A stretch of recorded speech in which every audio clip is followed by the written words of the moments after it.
बिस्मिल्लाहिर्रहमानिर्रहीम। दोस्तों, आज आपको जो बताने जा रहा हूँ एक सच्चा वाक़या है। अगर आप इस वाक़े पे अमल करते हैं तो आपको बहुत सारा फ़ायदा हो सकता है। आप दौलतमंद, आपको दौलत और रिज़्क आपको बेहिसाब मिल सकता है। वो क्या सच्चा वाक़या है वो मैं आपको बताता हूँ। खाना काबे के सामने एक दिन कुफ़ार भी बैठे हुए थे और हज़रत अली करमल्लाहु वजहुल करीम भी बैठे हुए थे। एक फ़कीर मांगने के लिए आया, वो सीधा कुफ़ार के पास गया, जाके कहा कि मुझे कुछ दे दो खाने के लिए। तो फ़कीर की बात जब उन्होंने सुनी तो उन्होंने कहा कि जाओ, उधर अली बैठा हुआ है, उससे कहो कि मुझे कुछ खाने के लिए पैसे चाहिए।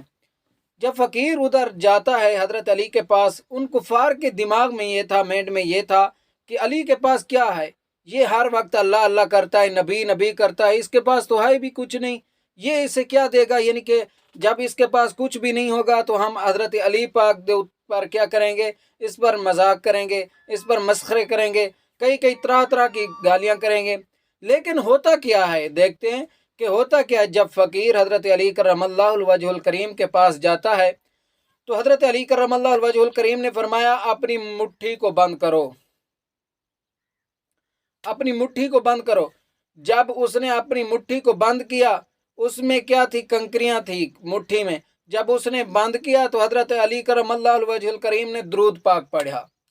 दुरूद पाक पढ़कर हज़रत अली करमल्लाहु वजहुल करीम ने ऐसे फूंक मारी और फरमाया, जाकर कुफ़ार के सामने खोल दो इसको। जब वो उस मुट्ठी को बंद करके चला गया कुफ़ार के सामने, जिस टाइम कुफ़ार के सामने गया तो क्या देखता है कि कुफ़ार ने क्या देखा कि फ़कीर के हाथ में सोने की अशरफियाँ हैं। यानी कि इतना सोना है आप सोच भी नहीं सकते। देखें, एक दुरूद पाक की कमाल देखें, एक दुरूद पाक की फजीलत देखें। तो दोस्तों, मैं आपको ये वजीफ़ा ईद के दिन का ख़ास वजीफ़ा बता रहा हूँ। आपने इस वजीफ़े को करना है, जितना हो सके इस वजीफ़े को करें। क्या वजीफ़ा है? सल्लल्लाहु अला मुहम्मद, सल्लल्लाहु अला मुहम्मद। ये आपने दुरूद पाक पढ़ना है। कोई और दुरूद पाक आता है, दुरूद इब्राहिमी आता है, कोई भी आता है, आपने ज़्यादा से ज़्यादा पढ़ना है। इंशाअल्लाहुल अज़ीज़ फिर देखेंगे कि घर में किस तरह बरकत आती है और किस तरह जो है दौलत आती है और किस तरह घर में खुशहाली आती है। तो दोस्तों, अगर मेरी वीडियो आपको अच्छी लगी हो तो लाइक कर दें, सब्सक्राइब कर दें।